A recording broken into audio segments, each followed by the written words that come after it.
कभी कभी जब पहली बार में बाधा पार नहीं हो पाती तो शिष्य उल्टा गुरु को ज्ञान देने लगता है कि मेरे समझ से इससे बेहतर तरीका ये होगा। और अर्जुन ने अनेक बार भगवान कृष्ण को ऐसे ही सलाह दी। और एक दिन जब शिष्य हरि दर्शन कर लेता है, ब्रह्म का साक्षात्कार कर लेता है, तो वो धन्य हो जाता है। और जब वो आगे चलता है तो वो देखता है कि ब्रह्म से भी परे गुरु का स्थान है। तब वो कहता है गुरु साक्षात पार ब्रह्म तस्मै श्री गुरुवे नमः। इसीलिए पहले जितने भी महापुरुष होते थे वो गुरु का जब नाम लेते थे तो कानों में हाथ लगा लेते थे कि श्री श्री 1008। अगर मैं इतना भी उनका आदर करूं तो वो भी कम है। और वो कानों में हाथ लगाकर क्षमा मांग लेते थे कि नहीं तो कालभूषण जी की तरह गुरु के अनादर करने का मुझसे अपराध हो जाएगा। और कहा गया है कि गुरु मिला तब जानिए मिटे मोह संताप। तो जैसे अभी हम परम पूज्य संजीव भैया से सुन रहे थे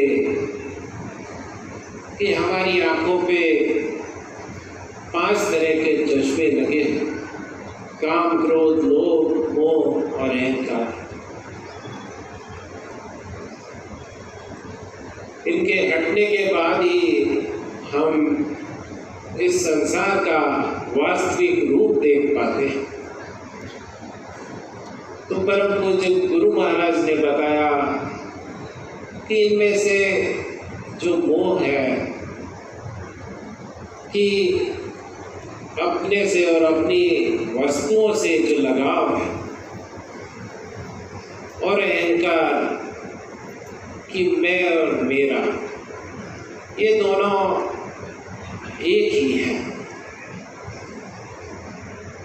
और ये जो अहंकार है ये सांसारिक भी होता है और पारमार्थिक।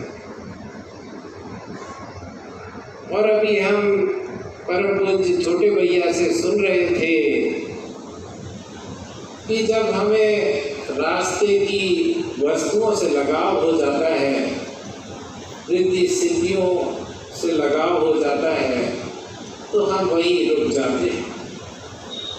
और जब अहंकार हो जाता है तो हम नीचे गिर पड़ते हैं।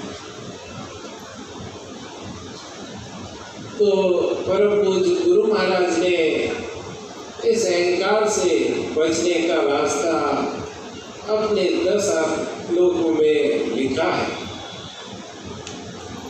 कि अपनी सभी वस्तुओं को गुरु की समझें, अपने को मालिक ना समझ, गुरु की वस्तुओं का सेवक या मैनेजर समझें,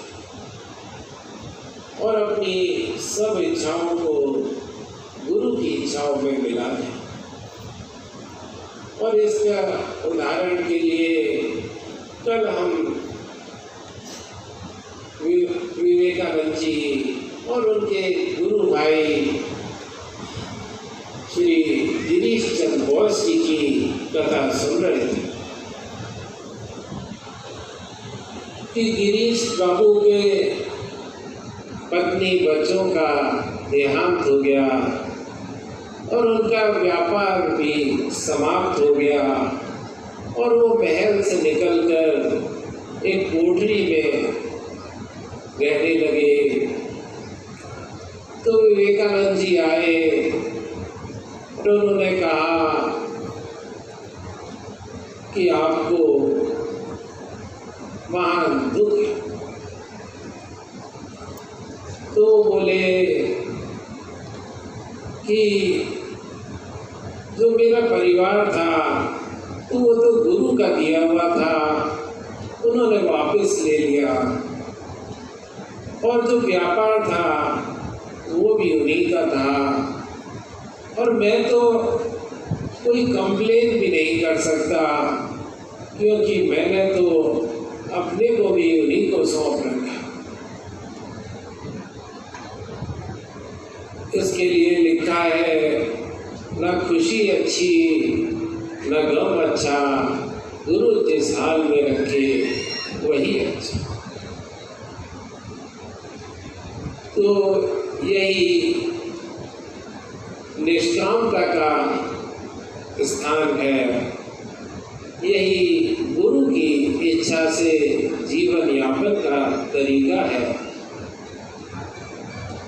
और परम पूज्य गुरु महाराज से हम यही प्रार्थना करें कि वो हमारे बाँह पकड़े रहे ताकि हम भी इस स्थिति को प्राप्त कर सकें। 2 मिनट आँख बंद कर परम पूज्य गुरु महाराज का ध्यान करेंगे और ये जो नैवेद्य है ये उन्हें अर्पण करें और उनसे ऐसी प्रार्थना करें कि वो हम सबको इतनी शक्ति दें कि हम उनके बताए रास्ते पर चल सकें।